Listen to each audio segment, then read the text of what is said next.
bagaimana ditulis oleh Kiai Haji Said Agil Siraj. Tulisannya sangat bagus, sangat indah. Saya nasihatkan sekali lagi kepada para penuntut ilmu untuk baca buku tersebut. Buku tersebut banyak di internet, tinggal di download. Bismillahirrahmanirrahim. Assalamualaikum warahmatullahi wabarakatuh. Alhamdulillahi ala ihsanih wa syukru lahu ala taufiqihi wa amtinanih wa asyhadu an la ilaha illallah wahdahu la syarika lahu ta'ziman li sya'nih wa asyhadu anna Muhammadan abduhu wa rasuluhu da'ila ridwanih. Allahumma salli alaihi wa ala alihi wa ashabihi wa ikhwanih.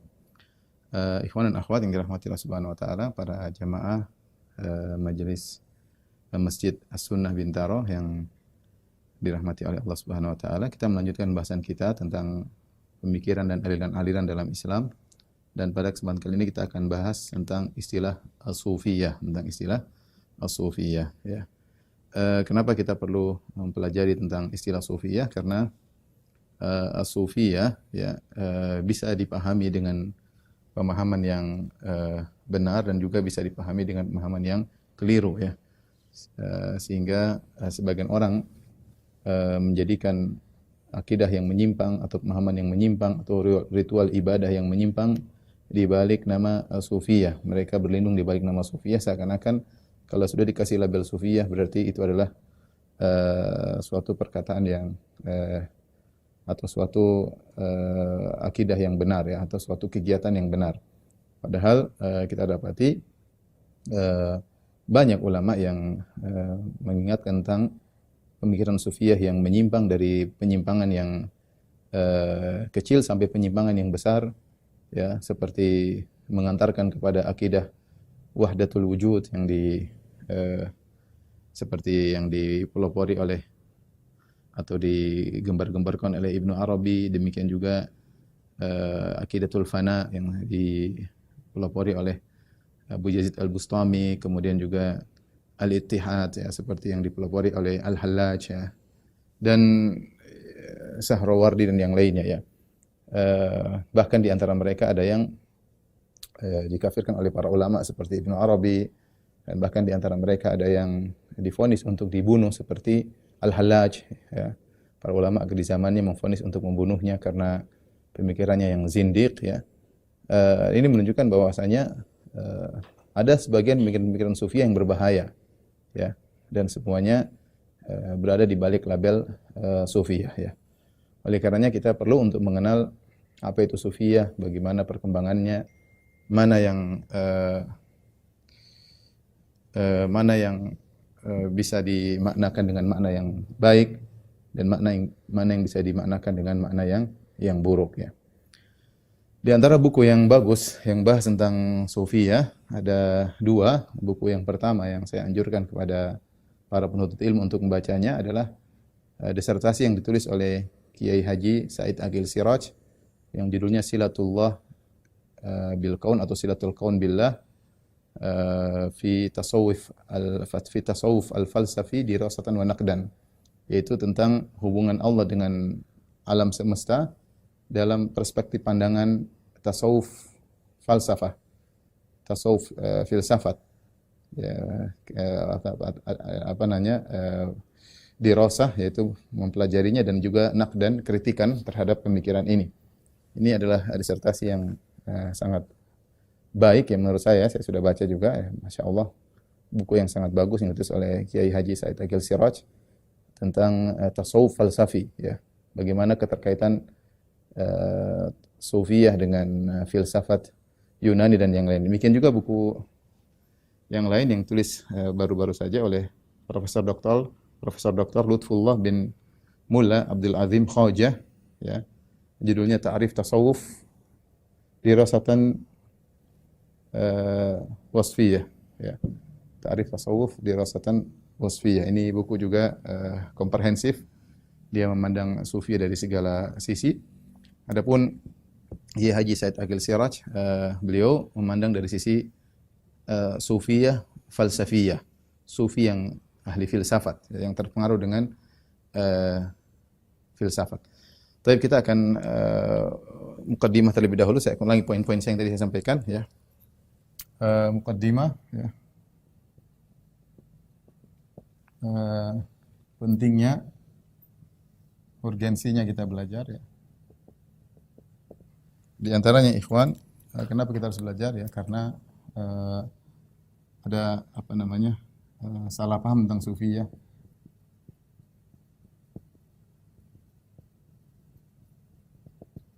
Sufiyah semuanya apa namanya? Dimaknai dengan konotasi ya. Padahal ada juga yang dibawakan kepada makna yang baik sebagaimana dijelaskan oleh Ibnu Taimiyah rahimahullah dalam Majmu' Fatawa ya, jilid 11 ya. Halaman 18. Saya baru buka tadi ya. Kemudian banyaknya penyimpangan-penyimpangan dalam sufiyah ya. Baik dari sisi ibadah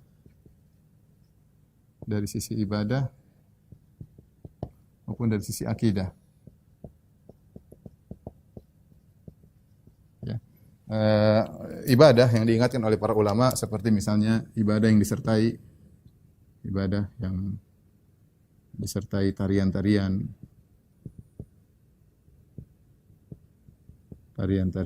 musik-musik dan semisalnya.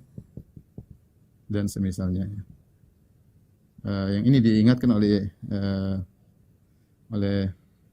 Imam Syafi'i ya. Beliau meninggalkan Baghdad, di antaranya ada suatu istilahnya takbir. Takbir ya, karena takbir itu kegiatan sufi ya, di mana mereka berzikir dengan nyanyian dan lain-lainnya ya. Imam Syafi'i tidak suka dengan hal tersebut. Kemudian dari sisi akidah misalnya sebagian pemahaman sufiyah, tidak semuanya, sebagian pemahaman sufiyah terutama yang falsafi mengantarkan kepada kekufuran. Ada kekufuran seperti akidah al-ittihadiyah. Nanti apa bedanya? Wahdatul wujud ya, dan yang semisalnya. Di antaranya sampai ada yang dibunuh seperti Sahrawardi al-Maqtul, sampai diberi gelar Sahrawardi al-Maqtul, yang dibunuh karena kezindikannya. Kemudian di antaranya Al-Hallaj yang dibunuh dan disalib atas fatwa para ulama di zaman tersebut karena kezindikannya, dia mengaku sebagai Tuhan. Seperti Ibnu Arabi dalam bukunya banyak Futuhat Makkiyah dan juga dalam kitabnya Fusul Hikam yang mengatakan perkataan Fir'aun, ana rabbukumul a'la, aku adalah Tuhan kalian maha tinggi, adalah perkataan yang benar bahwa Fir'aun masuk surga. Banyak ini semua berasal dari sufiyah falsafi, tasawuf falsafi, tasawuf al-falsafi, sufiyah falsafiyah ya, yang mereka terpengaruh dengan filsafat Yunani, terutama akidahnya Platonis atau Aflutin kalau bahasa Arabnya. Bahasa ininya Platonis atau Aflutin yang memiliki akidah al-faid. Al-faid ini sudah pernah kita bahas ketika kita bahas masalah filsafat ya, karena ada kaitannya filsafat dengan masalah akidah sufiyah. Kemudian di antara juga dari akidah misalnya ada pemahaman Nur Muhammadi. Nanti akan kita singgung sebagaimana ditulis oleh Kiai Haji Said Agil Siraj. Tulisannya sangat bagus, sangat indah. Saya nasihatkan sekali lagi kepada para penuntut ilmu untuk baca buku tersebut. Buku tersebut banyak di internet, tinggal di download. Tulis Silatullah bil Qaun fi tasawuf falsafi dirasatun wa naqdan. Risalah S3 ya. Dan insyaallah dapat 2 jilid, dibaca bermanfaat, tidak buang-buang waktu baca buku itu. Itu buku saya baca dengan menyenangkan. Saya baca dengan senang, baca satu paragraf demi paragraf, tulisan yang sangat indah ya. Di mana beliau menulis dengan bagus, banyak menukil perkataan Syekhul Islam Ibnu Taimiyah, Ibnu Qayyim, membantah orang-orang sufiyah. Masya Allah ya, tulisan yang sangat luar biasa. Kemudian misalnya juga ada pemahaman misalnya pemahaman Nur Muhammad. Nur Muhammad ini yang dipahami oleh Al-Hallaj, yang nanti kita singgung. Intinya Muhammad, dia mengatakan Muhammad ada 2, ada yang nurnya adalah azali, adapun jasadnya adalah muhdats baru ya, yang di mana Nur Muhammad yang azali adalah sumber dari segala ilmu, dan ini seakan-akan zat pencipta Muhammad adalah azali, bahkan sebelum ada, mungkin nanti kita kalau dinukil oleh Syekh atau Kiai Said Agil Siraj dengan nukilan yang baik dari bukunya perkataannya Al-Hallaj atau yang selainnya. Dan ini pemahaman yang akhirnya mengantarkan kepada semua agama sama. Di antara filosofinya karena semua ilmu bersumber dari Nur Muhammad. Semua ilmu bersumber dari Muhammad, di antaranya ilmu-ilmu tentang agama-agama yang ada.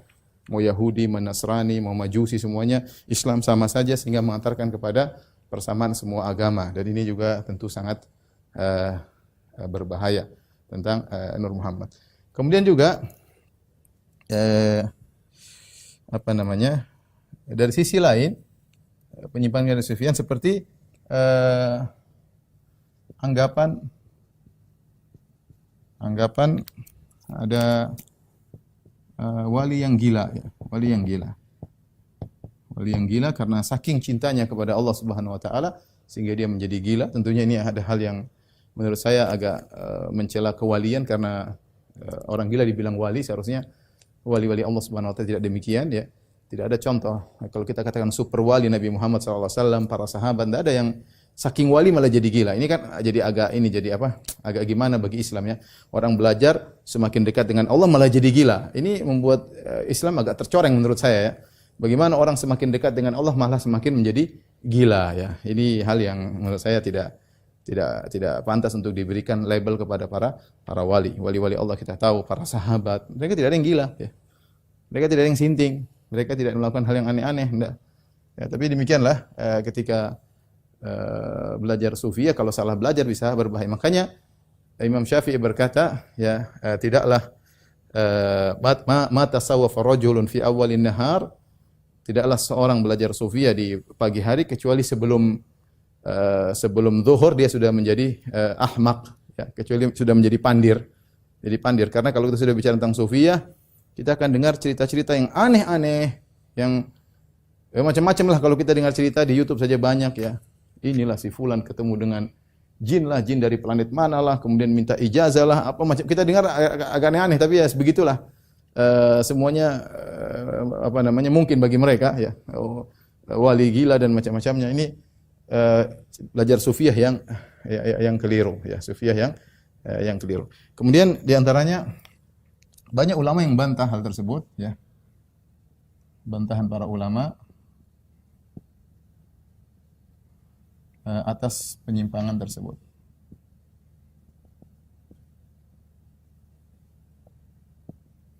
Di antaranya yang bantah misalnya misalnya Ibnu Jauzi dalam kitabnya Talbis Iblis, kemudian Asy-Syatibi dalam kitabnya Al-I'tisam, kemudian Ibn Taimiyah dalam Majmu' Fatawa jilid 10 jilid 11, kemudian juga dalam kitabnya Al-Istiqamah, dalam kitab Rad al-Syadzili, Bughyatul Murtad, ya. Beliau membantah tentang sufiyah. Kemudian Ibnu Qayyim, ya. Ibnu Qayyim dalam kitabnya Madarijus Salikin, di antaranya Ighatsatul Lahfan, dua kitab ini menyinggung sebagian tentang sufiyah. Kemudian juga misalnya Mulla Ali Al-Qari, ya. Dalam sebagian tulisannya ada bantang sufiyah, dan tidak lain karena ada penyimpangan dari sisi ibadah maupun dari sisi akidah. Nah, Ibnu Taimiyah rahimahullah taala menjelaskan ada sufiyah yang kita tidak katakan menyimpang, tapi mereka berijtihad, yang dinamakan oleh Kiai Dr. Said Aqil Siraj, bahwasanya semoga Allah menjaga beliau dalam kebaikan, ya. Bahwasanya sufiyah terbagi menjadi dua, ada sufiyah atau tasawuf falsafi dan tasawuf ilmi, ya. Kata Dr. Aqil Siraj,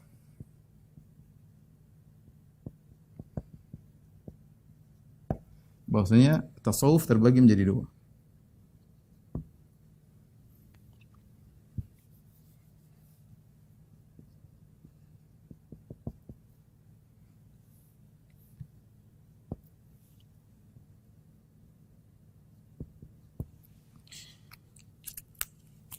Ada yang disebut dengan tasawuf al-ilmi atau amali, atau nanti kita cek lagi, ya. Tasawuf al-falsafi. Kemudian beliau menukil perkataan Ibnu Taimiyah, ya, bahwasanya sebagian orang-orang yang disebut dengan sufiyah, mereka berijtihad, mereka berusaha zuhud, mereka berusaha beribadah, ya. Di antara mereka ada yang minas sabiqin, ya. ada di antara mereka minal muqtasidin, dan mereka tidak maksum, di antara mereka ada yang keliru, tapi intinya mereka sebagaimana yang lain mereka mujtahidin. Begitu kata Ibnu Taimiyah rahimahullah taala untuk membedakan tasawuf al-falsafi. Tasawuf falsafi yang berbahaya yang terpengaruh dengan berbagai macam pemikiran ya. Ini berkaitan dengan salah paham tentang sufiyah. Kemudian di antara urgensinya kenapa ini banyaknya penyimpangan dalam sufiyah? Kenapa bisa muncul penyimpangan tersebut? Karena terpengaruhnya teman sufiyah dari berbagai macam pemikiran, ya, terkontaminasinya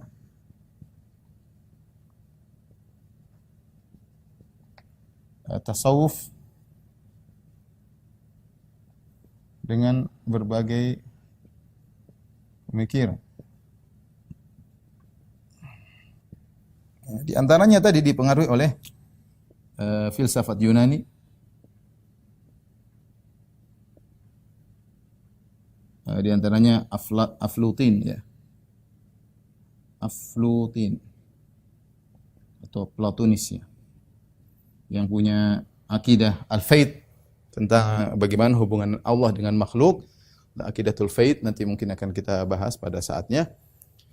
Kemudian juga terpengaruh dengan misalnya pemikiran India. Seperti ada di antara mereka yang punya guru dari India yang akhirnya ada namanya meditasi ya. Meditasi untuk mencapai fana dan kemudian akhirnya menuju kepada nirwana ya. Seperti akidahnya apa namanya orang Buddha ya. Ini disebutkan oleh para ulama sebagaimana dinukil juga oleh Kiai Haji Dr. Said Akil Siraj hafizahullah taala. Baik. Inilah mungkin urgensi kita perlu belajar. Itu ada banyak hal-hal yang lain, tapi saya kasih gambaran tentang kenapa kita harus belajar agar kita bisa apa namanya membenahi kalau ada yang keliru ya. Jangan sampai seorang kalau sudah kemudian masang dirinya di bawah label sufiyah berarti dia pasti benar. Ini lafal sufiyah, ini lafal yang apa namanya ya, terkadang bisa dimaknakan benar dan seringnya bisa dimaknakan dengan konotasi yang buruk karena munculnya berbagai macam pemikiran-pemikiran tentang sufiyah ya. Baik. Mukadimah yang pertama tadi tentang urgensinya, yang kedua tentang definisi tasawuf.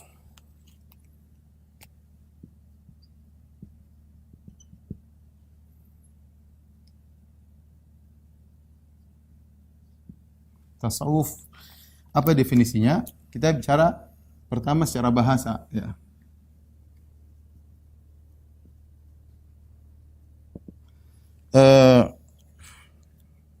Secara bahasa maka sangat membingungkan para ulama tentang sebenarnya sufi itu dari mana ya, kalau kata sufi ya. Sufi itu sebenarnya akar katanya dari apa ya? Maka ada berbagai macam pendapat sebagaimana dinukil oleh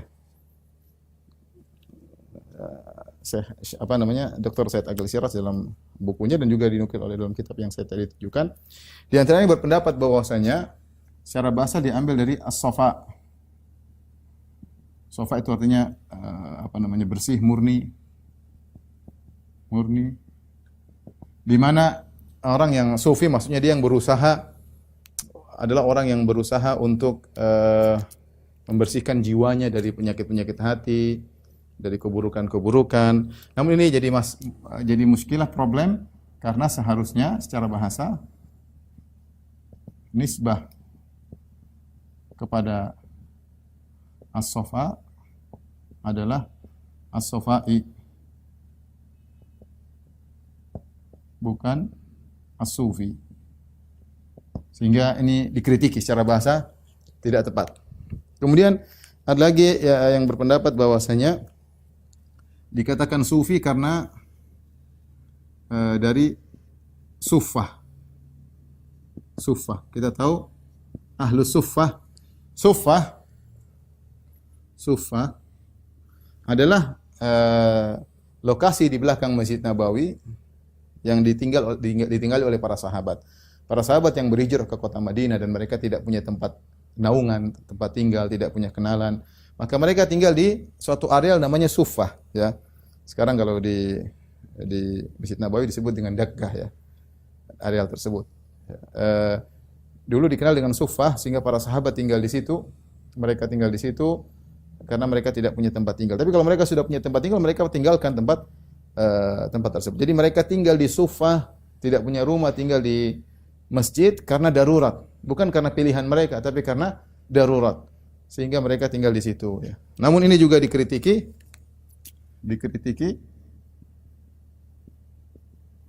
ya, karena kalau dari Suffah seharusnya nisbahnya menjadi Sufi. Sufi, harusnya Sufi, bukan Sufi. Yang jadi masalah kita kan Sufi, bukan Sufi. Maka ini juga dikritiki. Kemudian juga ada yang mengatakan Sufi dari bahasa Yunani, ya. Yang dari Sufia, ya. Sufia, ya. Dari filosof. Sufia itu artinya hikmah. Kata mereka Sufia dari bahasa Yunani, ya. Bahasa Yunani, ya. Allah alam bisawab. Apakah namun ini jadinya sin bukan sad, ini sin. Sufia, tapi mereka bilang namanya huruf sin kalau diterjemahkan ke bahasa Arab bisa dirubah jadi sad, sufi. Jadi namanya filsuf, ya.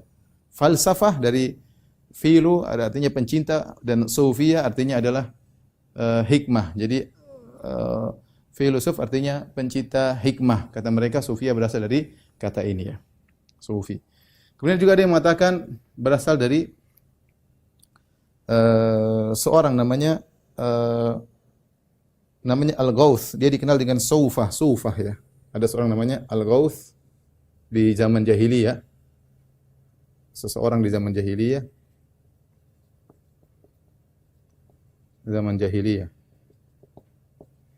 Yang dikenal dengan Sufah. Dia adalah orang yang pertama kali disebutkan mengkhidmatkan dirinya kepada Masjid Haram. Namun ini juga dikritiki oleh orang Sufi sendiri karena mereka tidak mau bahwasanya Sufia dinisbahkan kepada orang jahiliyah, ya. Dikritiki karena nisbahnya kepada orang jahiliyah.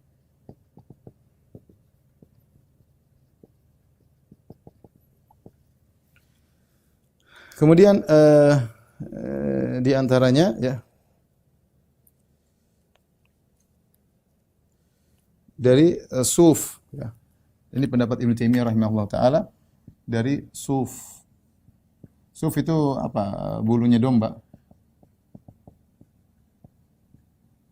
Kenapa dikatakan suf? Kalau ini secara nisbah benar.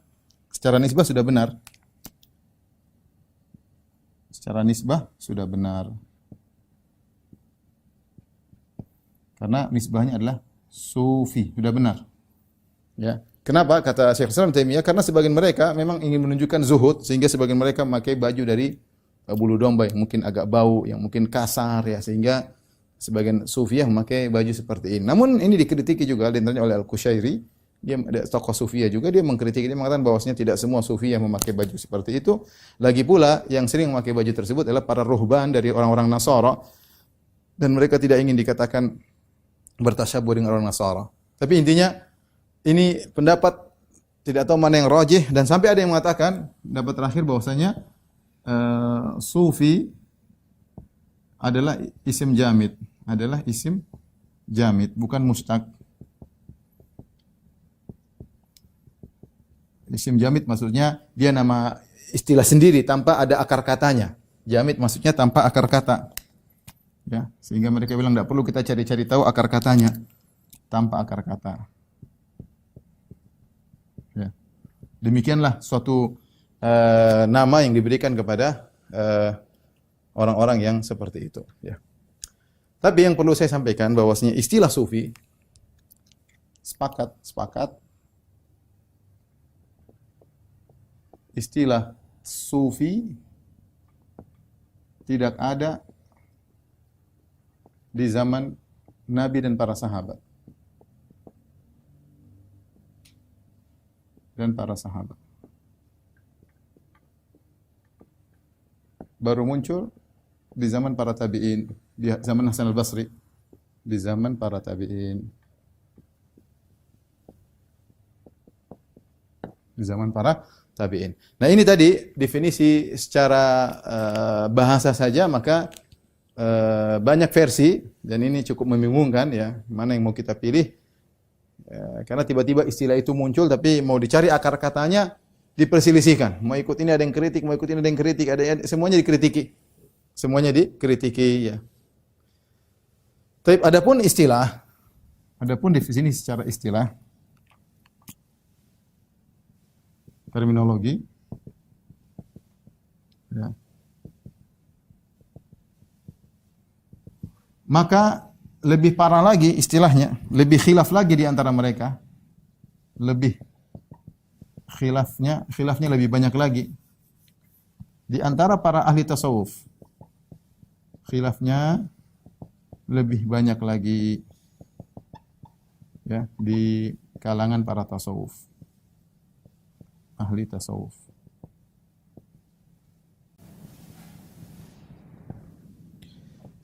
Contohnya Sahrawardi mengatakan bahwasanya istilah Sufiyah didefinisikan lebih dari 1000. Kata Sahrawardi, menurut Sahrawardi,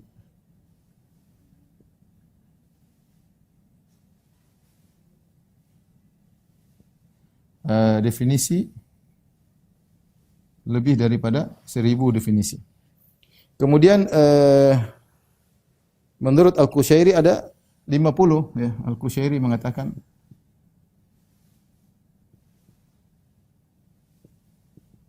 ada 50 definisi. Kemudian di antara juga misalnya dari Ibrahim bin Maulid, dia mengatakan ada sekitar 100. Ada lagi yang mengatakan sekitar 100 definisi. Sehingga kalau kita mau cari definisi sulit. Kenapa sulit? Karena kita katakan tadi mudah. Apa rahasianya kenapa sulit? Karena sufiyah macam-macam. Modelnya dari siapa? Sufiyah secara ilmiah atau amaliyah, atau sufiyah secara akidah, secara falsafah. Belum tarekot banyak sekali. Terus apa yang membuat suatu kata yang jami' dan mani' yang bisa menggabungkan seluruh aliran dalam sufiyah ya. Sehingga tadi sampai ada 100 pendapat, ada 50 pendapat, ada kan 1000 pendapat. Ini disampaikan oleh Ibnu Khaldun dalam Al-Muqaddimah, dia berkata, "Wa qad hawala katsirun minal qaum", sungguhnya banyak dari orang-orang sufi ya, hawala al-ibarah, berusaha untuk membuat ungkapan an makna tasawuf, tentang makna tasawuf. Bilafzin jami', ya. Yu'ti syarha maknahu, dengan suatu lafal yang jami', yang komprehensif, yang mencakup seluruh makna sufiyah. Walam yafi bidzalik qaulun min aqwalihim, dan tidak ada satupun perkataan mereka yang bisa mencapai tujuan tersebut. Ya, jadi Ibnu Khaldun sini mengatakan kita tidak dapati definisi tasawuf yang benar yang bisa mencakup seluruh aliran-aliran atau pemikiran-pemikiran dalam tasawuf. Jadi intinya definisinya sudah sulit ya. Dan kita sepakat bahwasanya ini tidak ada di zaman Nabi sallallahu alaihi wasallam, tidak ada di zaman para sahabat, baru muncul di zaman para tabi'in, yaitu pada pertengahan abad kedua Hijriah. Baik, tolong dihapus, kita di sini kita bahas tentang sejarah Sufiyah. Baik, sejarah Sufiyah.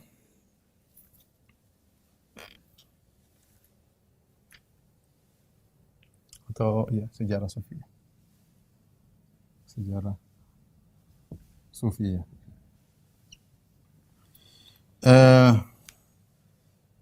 Sebagian ya, sebagian ulama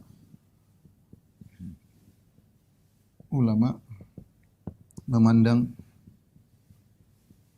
Sufiyah sudah ada sejak zaman Nabi. Zaman Nabi sallallahu alaihi wasallam. Di antaranya misalnya seperti Abu Nuaim dalam kitabnya Al-Hilyah, dia mengatakan, Abu Nuaim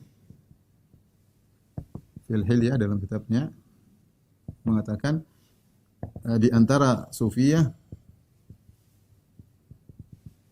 adalah 10 sahabat yang dijamin masuk surga. Al-Asyraful Basyaruna bil Jannah, 10 sahabat yang dijamin masuk surga. Siapa mereka? Ya Abu Bakar, Umar, Utsman, Ali, Abdurrahman bin Auf, Zubair bin Awam, Sa'id bin Zaid,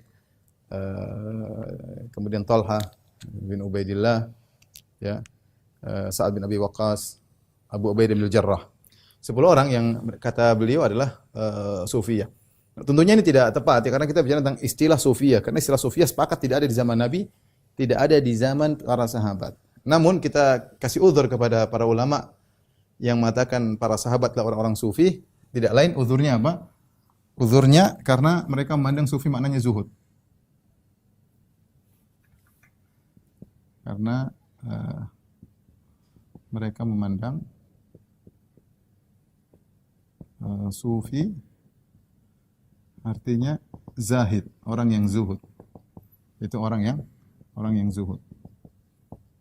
Ya, kita tidak ragu bahwasanya para sahabat semua adalah orang yang zuhud. Bagaimana tidak zuhud? Abu Bakar menginfakkan seluruh hartanya. Seluruh hartanya diinfakkan. Ya. Siapa kayak Abu Bakar? Dunia tidak ada di hatinya. Semua diinfakkan. Umar menginfakkan setengah hartanya. Ya. Jadi para sahabat tidak ragukan tentang kezuhudan mereka. Ya. Ini pendapat. Pendapat yang lain, ini pendapat Ibnu Taimiyah rahimahullah taala. Ya. Di antaranya sebagian ulama berpendapat sufiyah muncul di tengah atau akhir abad kedua. Abad kedua. Dan masing-masing punya dalil, dan ini pendapat yang dikuatkan oleh Ibnu Taimiyah rahimahullah. Ini pendapat Ibnu Taimiyah.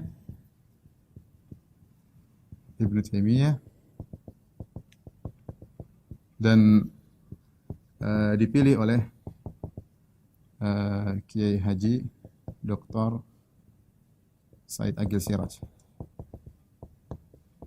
dalam risalahnya, ya, beliau mengatakan ini pendapat yang lebih kuat karena Ibnu Taimiyah berdalil dengan tarikh, dengan sejarah kenyataan yang ada. Ibnu Taimiyah berpendapat bahwasanya sufiyah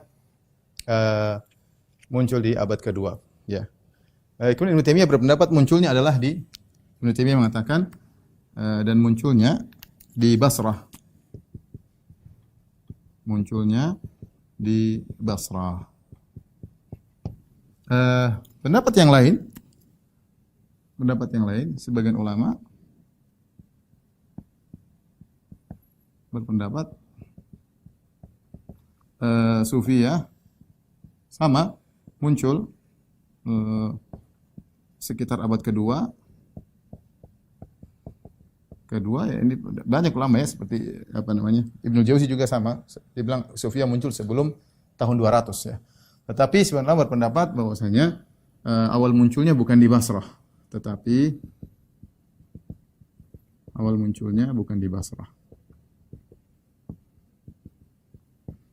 tapi di Kufah.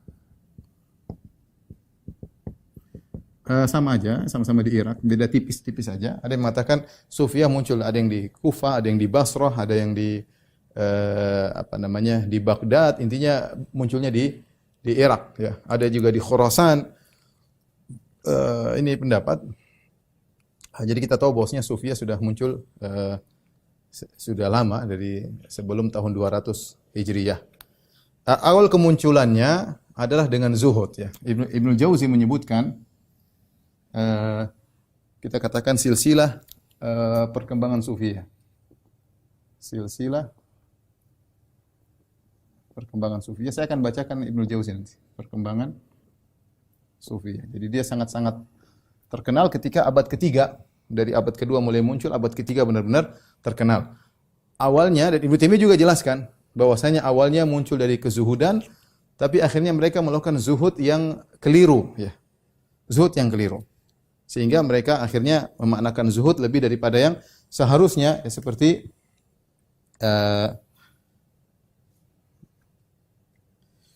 kita bicara zuhud, ya. Kita bicara zuhud. Jadi Awal mereka muncul dari namanya zuhud. Zuhud. Ini sebab awal munculnya sufiyah.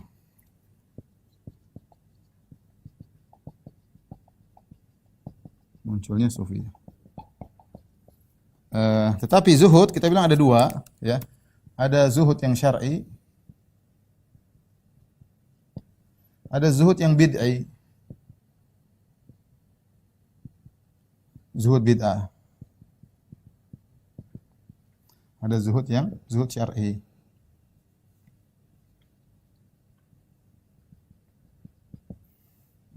Dan disinggung oleh Kiai Haji Said Agil Siraj dalam bukunya. Zuhud syar'i artinya yaitu thiqah bima indallah, percaya dengan apa yang Allah miliki daripada apa yang di tangan kita.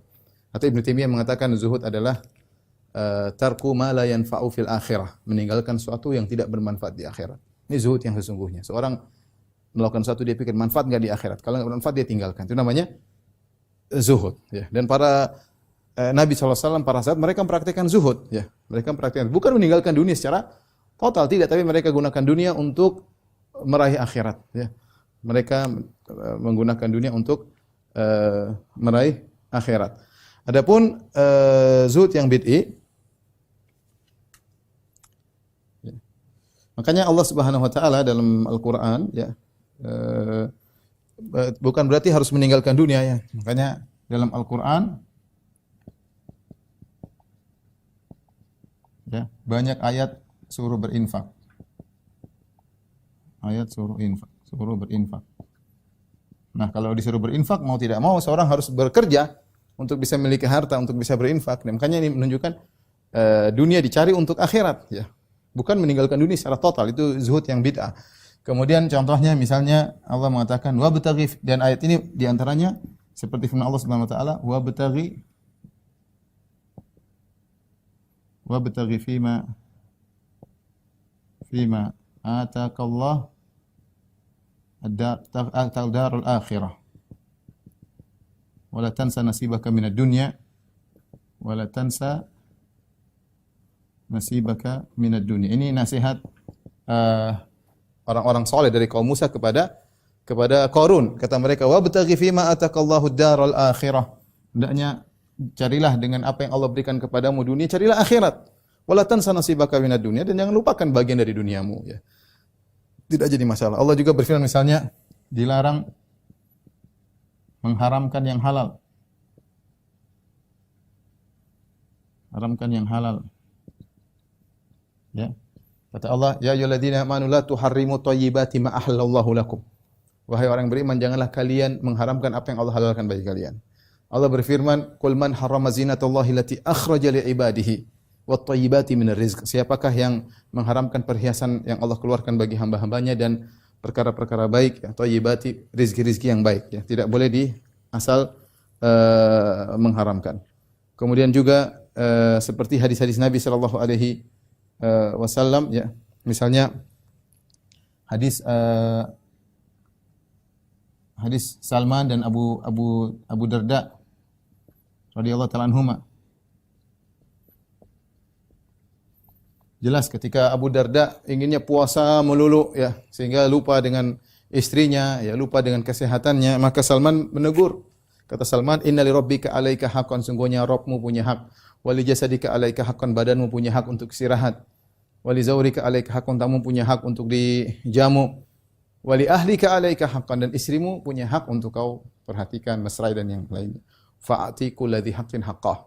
Dan maka berikanlah masing-masing haknya. Jadi kalau kita praktek para sahabat, mereka pikiran mereka akhirat, tapi bukan berarti mereka meninggalkan dunia. Mereka mengolah dunia. Dunia di tangan mereka, tapi hati mereka di akhirat, ya. Sehingga mereka lebih percaya athiqa bima indallah, mereka percaya dengan apa yang Allah janjikan, bukan percaya dengan apa yang di tangan mereka. Itu namanya zuhud. Tarku ma la yanfa'u fil akhirah, meninggalkan perkara yang tidak bermanfaat di akhirat, ya. Dan kita tahu bahwasanya ada sahabat-sahabat yang kaya raya seperti Abdurrahman bin Auf, dan ada bahkan para nabi yang kaya raya seperti Nabi Sulaiman, Nabi Daud. Jadi intinya zuhud bukan berarti harus meninggalkan dunia. Nah, muncul mereka tatkala melakukan zuhud berlebihan, ya, sehingga mereka, kata Ibnu Taimiyah rahimahullah taala, takut yang berlebihan, ya.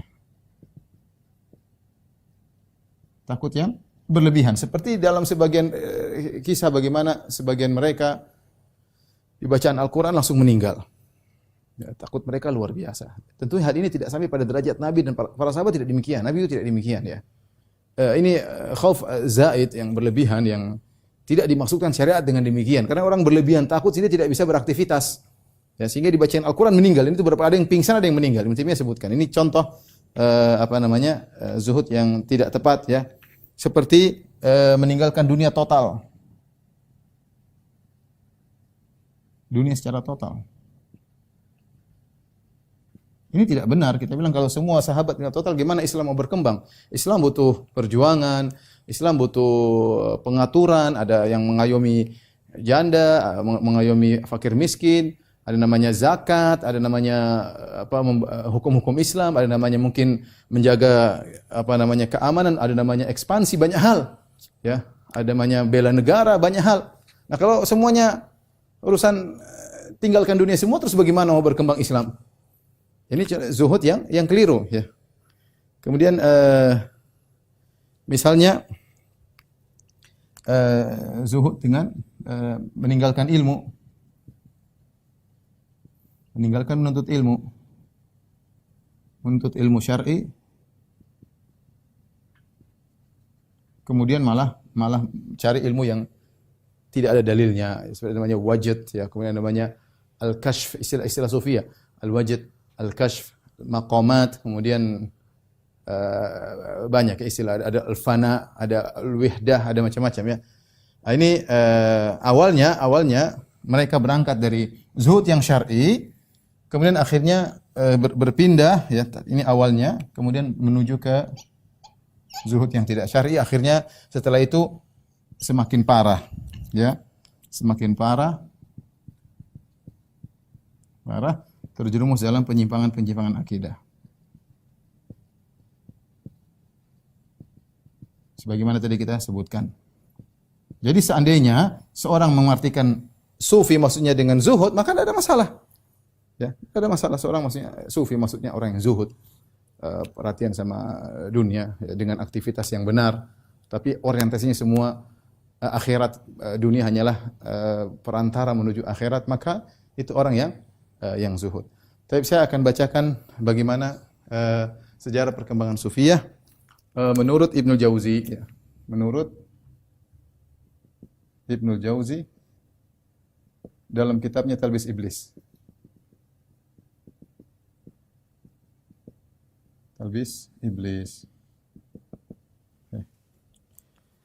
Masih ada waktu. Ibnu Jauzi mengatakan ya, wa ala hadza kana awailul qaum, yaitu demikianlah pertama kali ya, mereka perhatian dengan akhirat ya, meninggalkan dunia ya. Falabbasa iblis alaihim fi asya. Kemudian akhirnya iblis memberi syubhat kepada mereka, menjadikan mereka rancu ya dalam banyak perkara. Ya, tsumma labbasa ala man ba'dahum min tabi'ihim. Kemudian lebih parah lagi yang setelahnya dan setelahnya. Fa kullama madha qarnun zada tam'uhu fil qarni tsani fa zada talbisuhu alaihim. Semakin bertambah generasi semakin parah gangguan iblis. Ila an tamakkana minal mutaakhirin ghayat tamakkun, sampai iblis akhirnya benar-benar menguasai orang-orang sufiah yang belakangan ya. Wa kana aslu talbisihi alaihim annahu saddahum anil ilmi. Pertama kali yang buat mereka bisa terjebak karena mereka dijauhkan dari ilmu. Iblis melarang mereka. Kalau mereka ilmu kan mereka tahu, sahabat tidak seperti itu. Zuhud versi sahabat tidak seperti zuhud yang mereka lakukan. Di antaranya iblis menghalangi mereka dari ilmu. Wa arahum annal maqsud al amal, dan iblis menampakkan yang penting amal. Ya, ilmu enggak usah. Falamma atfa'a misbahul ilmi indahum takhabbatu fi dhulumat. Tatkala lampu ilmu redup pada mereka, maka mereka pun berjalan ngawur dalam kegelapan. Kemudian dia mentafsir. Faminhum man arahu annal maqsud min dzalika tarkud dunya fil jumlah. Di antara mereka ada yang aku lihat, mereka menganggap tujuan daripada sufi adalah meninggalkan dunia secara total. Farafadu ma yuslihu abnanahum. Mereka tidak mempedulikan perkara yang memperbaiki tubuh mereka, ya. Wa syabbahul mal bil aqarib. Mereka memandang harta itu seperti kalajengking. Wa nasau annahu khuliqa lil masalih. Mereka lupa bahwasanya harta itu diciptakan untuk maslahatan banyak ya. Maslahat. Harta penting dalam Islam. Allah suruh berinfak banyak sekali. Mereka lupakan hal tersebut. Wa balagu fil hamali 'ala nufus hatta annahu kana fihi man la yattaji'. Dan di antara mereka ada yang berlebih-lebihan memaksa jiwanya sampai di antara mereka ada yang tidak mau berbaring. Tidak mau berbaring. Wa haula'i kanat maqasidum hasanah. Kata Ibnu Jauzi, mereka itu tujuannya baik sebenarnya. Ghairu annahum ala ghairil jaddah, hanya saja mereka tidak sesuai dengan aturan yang benar. Ya.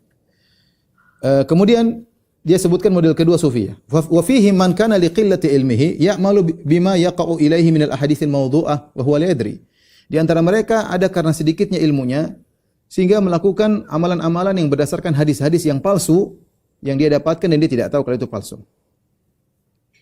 Kemudian yang ketiga, ثم جاء أقوام فتكلموا لهم في الجوع والفقر والوسواس والخطرات وصنف في ذلك مثل حارث المحاسبي. Kemudian datang kaum yang lain yang mereka bicara tentang masalah lapar, pentingnya kefakiran, kemudian tentang waswas, tentang bisikan-bisikan hati. Kemudian mereka menulis buku-buku tentang hal ini, di antaranya Al-Harits Al-Muhasibi. Kemudian wajah akharun fahadzabu madhhab at-tasawuf. Kemudian datang lagi kelompok yang lain, mereka berusaha mengatur madhab tasawuf. Wa afraduhu bi sifatin mayyazuhu biha minal ikhtisas bil muraqqa'ah was sama' wal wajd wal raqs wat tasfiq wa tamayyuz ziyadatin nadhafah wa tahara. Datang satu kaum yang lain lagi, mereka mengatur tentang sufiyah ya. Ada sifat-sifat khusus yang membuat mereka terbedakan ya. Seperti mendengar kasidah-kasidah, al-wajid itu mereka merasa mendapat sesuatu, ada ilmu ilahi, warraqs joget-joget, tasfik tepuk-tepuk tangan ya. Mereka lebih bersihan dan lebih bersihan daripada yang lainnya.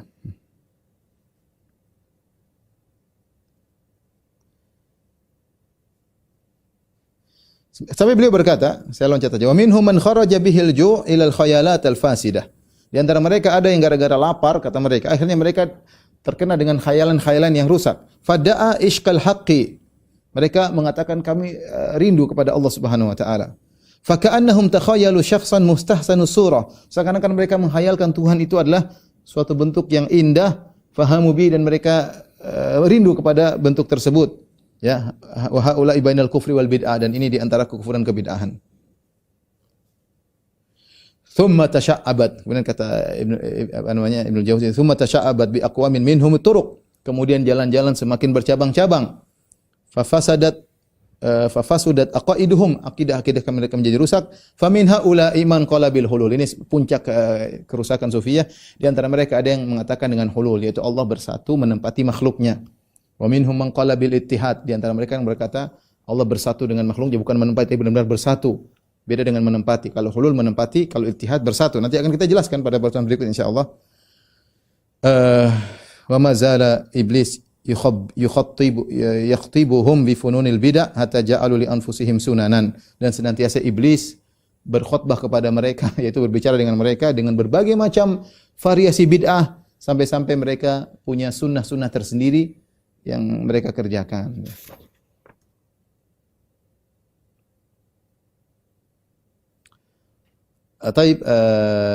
Ini mungkin yang saya sampaikan pada kesempatan kali ini. Ikhwan akhwat yang rahmatillah subhanahu wa ta'ala. Insyaallah kita lanjutkan. Kita akan bacakan dari pekan depan, kita akan bacakan dari buku Kiai Haji Said Aqil Siraj insyaallah, karena bukunya bagus tentang tokoh-tokoh sufiyah insyaallah ta'ala. Kita sama-sama berdoa semoga kaum muslimin diberi hidayah oleh Allah Subhanahu wa taala. Saudara-saudara kita yang masih mungkin terpengaruh dengan pemahaman sufiyah yang keliru, mudah-mudahan diberi petunjuk oleh Allah Subhanahu wa taala, dan semoga Allah mengumpulkan kita semuanya dalam surganya. Wabillahi taufiq wal hidayah. Assalamualaikum warahmatullahi wabarakatuh.